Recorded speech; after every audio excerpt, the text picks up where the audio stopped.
Hello and welcome to online worship at Walnut Grove Presbyterian Church. We're David and Goliath, Jesus' first two disciples. If you don't know, can't remember, think it's funny, or know the reference, you're where you're supposed to be. Today's passage is the Joseph saga, continued. Last time we read how he was sold into slavery by his brother, sold to slave traffickers.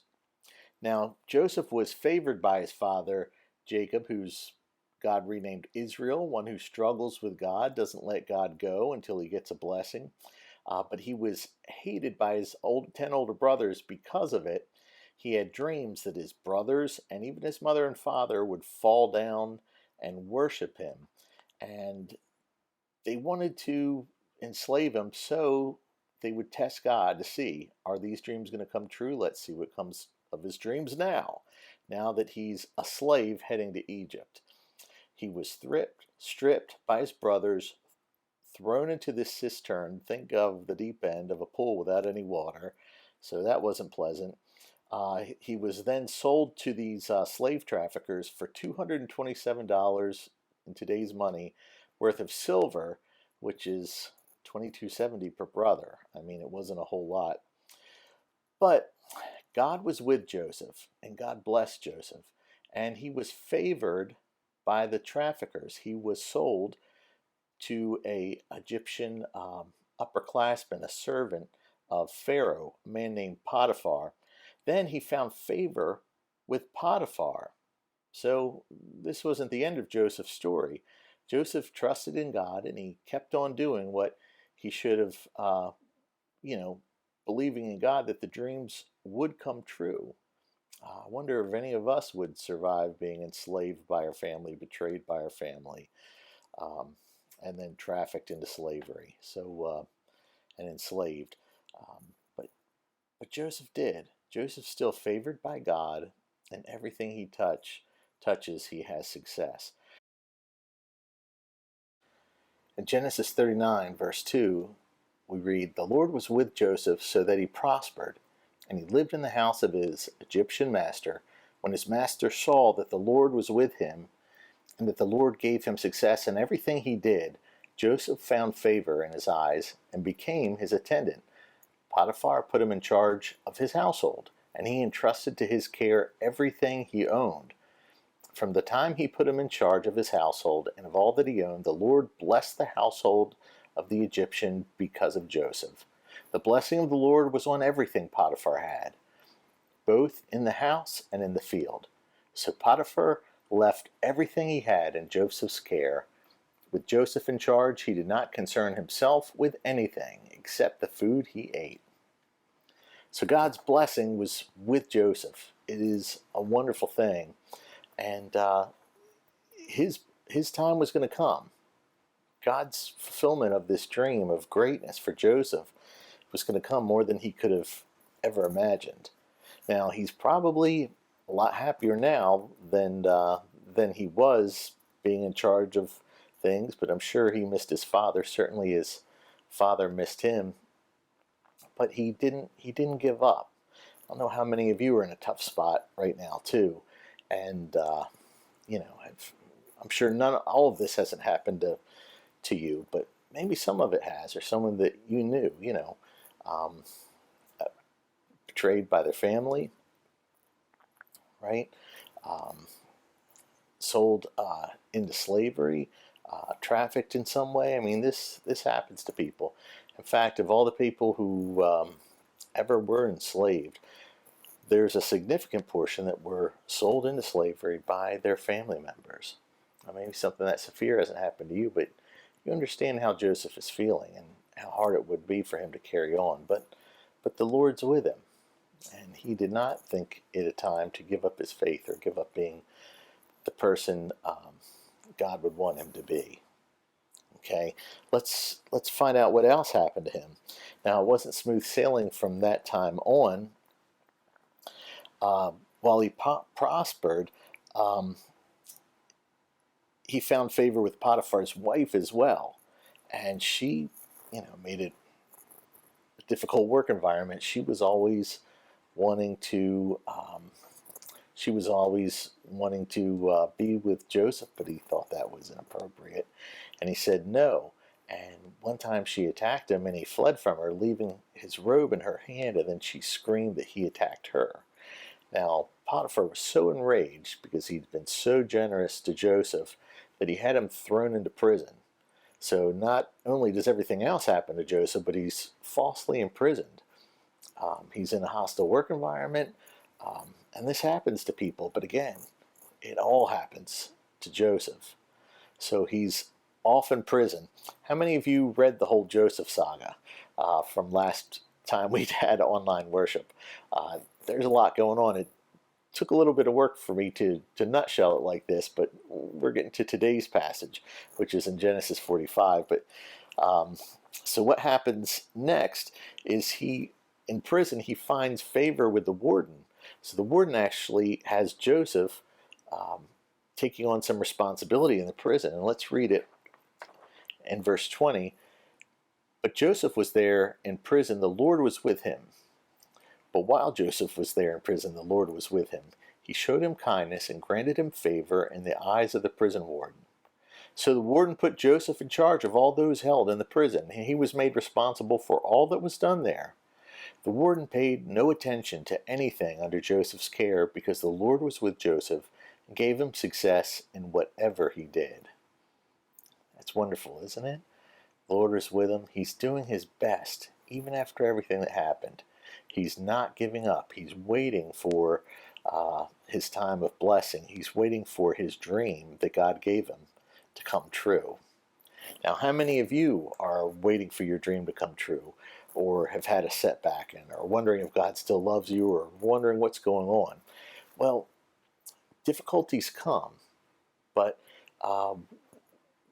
we stand the time. We don't give up. We stand the test of time. We have faith, just like Joseph did, and good things will happen, friends. Good things will happen. But not right away. When good things happen, they kind of happen all at once. But right now, Joseph is still in prison. Well, because of his status, two of the prisoners who were actually servants of Pharaoh himself, his cupbearer and his baker, get thrown into prisons. They must have done something. They must have done something, right? Something happened. So they each have a dream, and they go to Joseph, and Joseph interprets the dream, and the dream is basically the cupbearer is going to be restored, the head baker is going to be executed, and sure enough, it comes to pass, just as Joseph says. And he says, when you're in Pharaoh's, he says to the cupbearer, when you're back giving Pharaoh his cup, would you put in a good word for me? Would you tell me I've been falsely imprisoned? It's Innocence Project here type of thing, except not DNA dream interpretation. So the cupbearer, he doesn't do it. He doesn't put himself out there for Joseph. 2 years later, Pharaoh has two dreams, just like Joseph had two dreams where his mother and father and brothers all bow down to him. Pharaoh has two dreams. 7 healthy cows are eaten by 7 scrawny cows, and then 7 healthy heads of grain, like growing in the field, are eaten by 7 scrawny heads of grain. And he wants to know what it means, and the cupbearer then brings Joseph to Pharaoh's attention. So Joseph is brought up, he's quickly cleaned up and presented to Pharaoh, and he says, the repetition emphasizes the fact that this is going to come to pass. The 7 healthy cows and heads of grain are 7 years of plenty.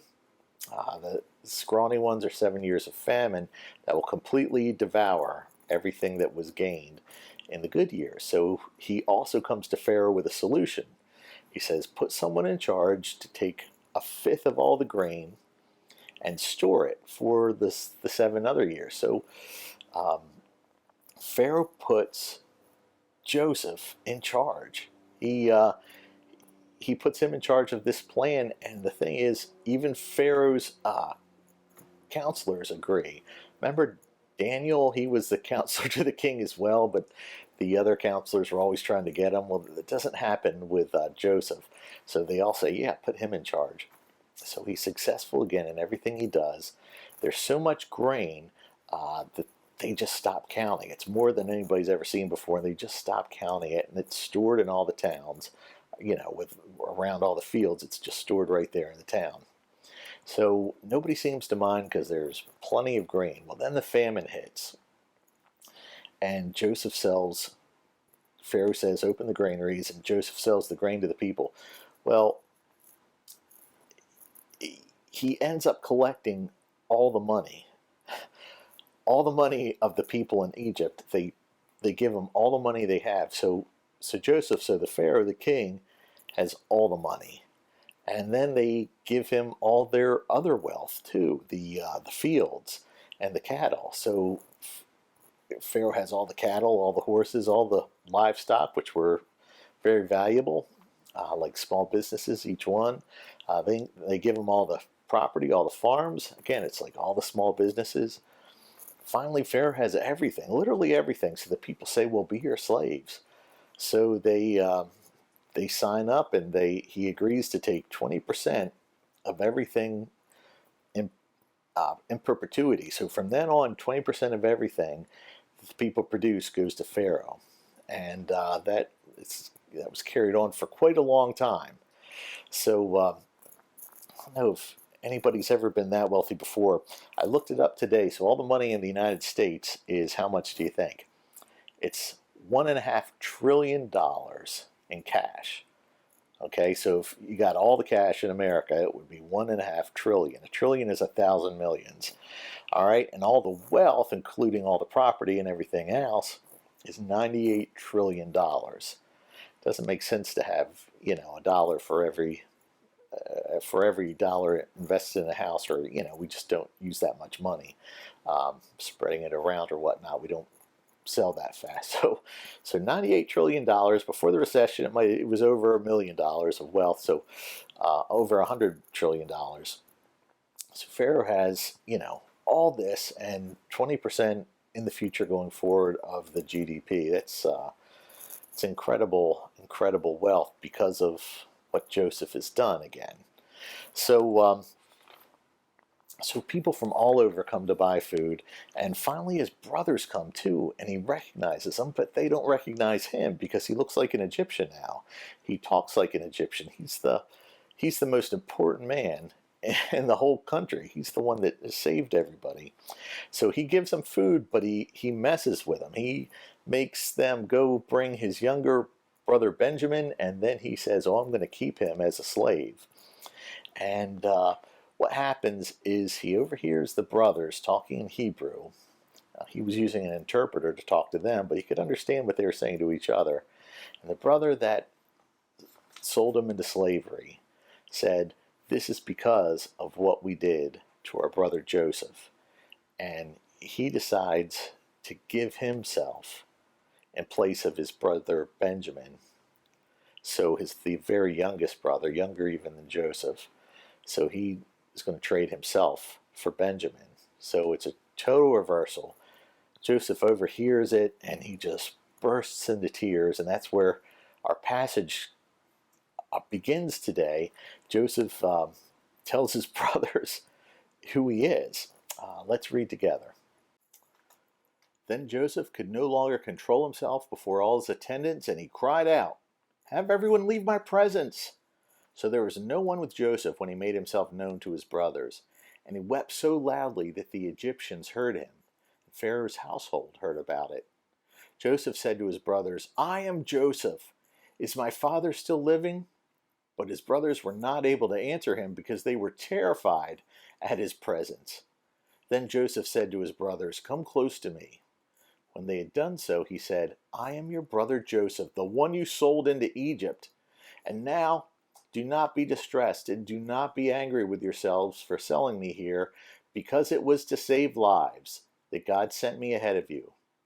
For 2 years now there has been famine in the land, and for the next 5 years there will be no plowing and reaping.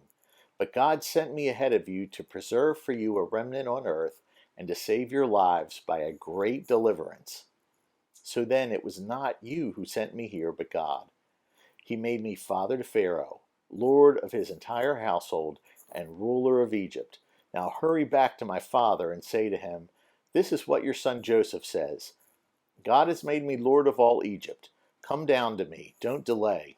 You shall live in the region of Goshen and be near me. You, your children and grandchildren, your flocks and herds, and all you have. I will provide for you there because 5 years of famine are still to come. Otherwise, you and your household and all who belong to you will become destitute. You can see for yourselves, and so can my brother Benjamin, that it is really I who am speaking to you. Tell my father about all the honor accorded me in Egypt, and about everything you have seen, and bring my father down here quickly." Then he threw his arms around his brother Benjamin and wept. And Benjamin embraced him, weeping. And he kissed all his brothers and wept over them. Afterwards his brothers talked to him. So that's the God test answered. They all did bow down to him. And Pharaoh is going to hear about it, and he's going to send carts of possessions and of gold and treasures and clothing and food to the starving family of Israel. Jacob named Israel. He's going to say, leave all your stuff. You'll have access to whatever you need here. They have literally all the money. They have all the property. So Pharaoh can be a little generous with Joseph's family. And so that's what happens. And for a while, it's a wonderful, happy ending of forgiveness. Joseph says there, it wasn't them that sent him to Egypt. God turned it around and used it for good. Joseph had to get to Egypt. Now, they hadn't sold him into slavery. I'm sure he would have gotten there some other way. But God put Joseph there, told him gave him a dream, and his power was interpreting dreams. It was all about dreams for Joseph. And boy, all that came of it was just amazing. And the lesson for us today is, if God has given you a dream, it doesn't matter what happens. When God's blessing comes, it comes quickly and it comes powerfully. I mean, not only is Joseph still alive, which would have been, an outlandish dream for his father, who thinks he died years and years ago. I think he's 30, so he would have been 32 at this point. And he went to check on his brothers when he was 16. So this was 16 years ago. It's 16 years Jacob had with Joseph, and now there's been 16 years where he has been without Joseph. So it's just this crazy, wild resurrection. And he's not only alive, but he's doing great. He's feeding the family. He's feeding the whole nation of Egypt. He's feeding the whole area. And he's just been utterly successful and utterly elevated. And they're happy. They're happy that they found Joseph alive, and they're all crying. And it's just a beautiful ending. If we ended the story right there. As they say, the ball keeps bouncing. There will be other hard times for the Israelites in Egypt. In the beginning of Exodus, it starts, there was a Pharaoh who did not know Joseph. That's the beginning of a lot of trouble, and God brings them out of Egypt just as he promised. Again, he promises actually Israel, Jacob. He tells them, it's okay to go down there. I'll bring you up out, you'll be fine. You'll live out your days there. He's 130 years old, I believe, at this time. And the nation of Israel will come out of Egypt eventually too. But stop it right here. It's just a beautiful, happy ending. So, there are some things, some difficulties we go through that aren't just evil and sin. They can, God can use them for good. The stresses are for good, like lifting weights. It's stress on your arms, but your arms are made stronger. Like running, you get in shape. It's a stress, but God uses it for good. And as you look back on your life, you can see things you really hated, but God can use them, even the bad things, for good. And don't give up. It's a season of difficulty. God's blessing, when it comes, it's going to come in a powerful way. Joseph went from prisoner to number 2 in Egypt. Mighty empire. And so This is what happened when Joseph was promoted. He was put in charge of the whole land by Pharaoh and his advisors. He was given the signet ring from Pharaoh's own hand, and he put on Joseph's finger. He was given fine robes and a thick gold chain. He was given a parade to announce to everyone that he was now the ruler, Pharaoh's number one ruler, number one deputy in all of Egypt. He was given a wife, a beautiful upper class Egyptian wife, and he had 2 children with her during the 7 years of plenty. He was 30 years old when he begins to work for Pharaoh. So that would have been, I got my numbers wrong. I was thinking, so he was 30. There was the 7 years, so he's 37. He's 39 when his brothers come. So sorry about the mental math error. So he has 2 children with a beautiful upper class wife he's given by Pharaoh, and he names his sons. First is Manasseh, and it sounds like forget in Hebrew.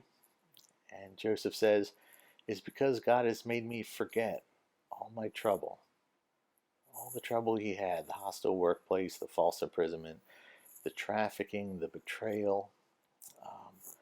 Everything is forgotten because of God's blessing, and Joseph is doing what God meant for him to do. He's living out this dream God had for him for the good of others, you know." Second son is named Ephraim, which sounds like twice fruitful. And Joseph says, "It is because God has made me fruitful in the land of my suffering." So things might be difficult, but remember, things will get better. God has a dream for you. We have the same status Joseph had, but not with just Pharaoh, not with an earthly king, but with God in our heavenly kingdom. So whatever dream God has for you, whether it's a humble day-to-day living out the Christian life, just being a great person, making everyone happy around you, or whether it's something dangerous and difficult like Joseph, or like some of the other people in the Bible, like Daniel. It's about the same thing happened to him in a different time. God is with you. God has a plan, and the plans of God cannot be thwarted. God bless you. I hope you are safe. I hope you have a great week, and we love you, but not as much as God does. Amen.